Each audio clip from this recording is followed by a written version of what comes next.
nous allons corriger le numéro 2, page 194. Vous avez rajouté 3 points dont les coordonnées sont ici. Donc A de coordonnées moins 2, moins 1, B de coordonnées 0, 2 et C de coordonnées 4, 1. Ensuite, on sait que A, B, C, D est un parallélogramme. Donc faites bien attention au sens de lecture.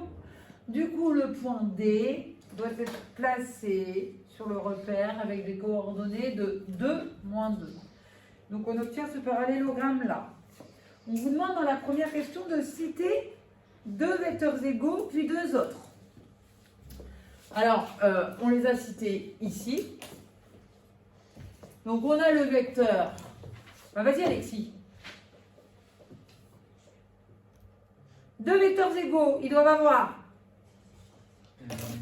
même direction. On peut avoir des coordonnées après. Même sens, même longueur. Donc le vecteur AB est égal au vecteur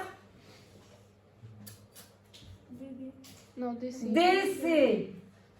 Le vecteur BC est égal au vecteur AD. Et puis après, on peut les prendre dans l'autre sens. C'est un parallélogramme. Le vecteur BA est égal au vecteur CD. Et le vecteur CB est égal au vecteur DA. Donc voilà, on a écrit ici tous les vecteurs égaux. On a ensuite remarqué comment on avait lu ces vecteurs égaux. On peut reconnaître 2 vecteurs égaux lorsqu'ils sont dans un parallélogramme, donc dont les côtés sont parallèles de même longueur. Donc comment on le remarque? On voit que pour aller de B vers A, on se déplace de 2 vers la gauche. Vous voyez, hein, on passe de 0 à moins 2 sur les abscisses. Et on descend de 3, on passe de 2 à moins 1 sur les ordonnées. Donc, je peux comparer à ce vecteur CD dont je pense qu'il est égal. Donc, pour aller de C vers D, de la même façon, je recule de 2 et je descends de 3. Et donc, je peux dire que les 2 vecteurs sont égaux. En fait, on utilise les coordonnées de vecteurs. Alors ici, j'ai écrit les coordonnées du vecteur AB et DC. Mais mon logiciel a tout de suite réécrit ici les coordonnées du vecteur W, c'est BA, et les coordonnées du vecteur CD, c'est E. Donc là, c'est le déplacement sur l'axe des abscisses. Si c'est écrit moins 2, ça veut dire que pour aller de B vers A, je recule de 2. Et là, c'est écrit moins 3 parce que pour aller de B vers A, je descends de 3. Et je fais le même mouvement pour le vecteur DC.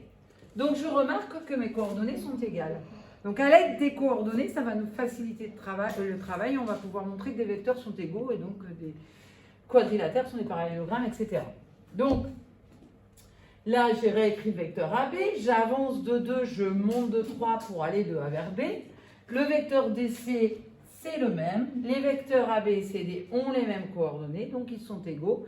Et ça marche dans l'autre sens. Si vous avez 2 vecteurs égaux, ils ont forcément les mêmes coordonnées. Dans la suite de l'exercice, on vous demande d'écrire AC comme somme de 2 vecteurs. Alors, celle-ci, c'est facile. On n'a même pas besoin de la figure pour l'écrire. Vous passez par n'importe quel point intermédiaire, au final, vous avez le même déplacement. Le déplacement pour aller de A vers C se résume par... on peut ajouter le passage chez Bernard, le déplacement, au final, il est le même. Et donc, de la même façon, on a AC qui est égal à AD plus DC. Il y a une relation qu'il ne faut pas oublier, c'est celle-ci, la relation du parallélogramme.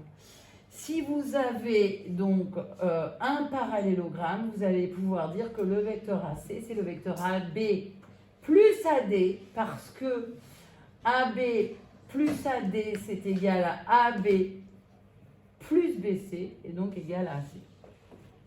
On peut le vérifier sur les coordonnées. Le vecteur AB, il a pour coordonnées 2, 3. On peut vérifier que le vecteur AD a pour coordonnées 4, moins 1. Alors, je vais de A vers D en avançant de 4 et en descendant de 1.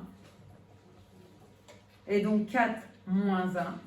Et si j'ajoute les coordonnées de ces 2 vecteurs, je trouve 6, 2. Et donc AB plus AD qui est ici serait égal au vecteur AC. Vérifions-le. Le vecteur AC, il est là. Je passe de moins 2 à 4 sur les abscisses pour aller de A vers C. J'avance de 6.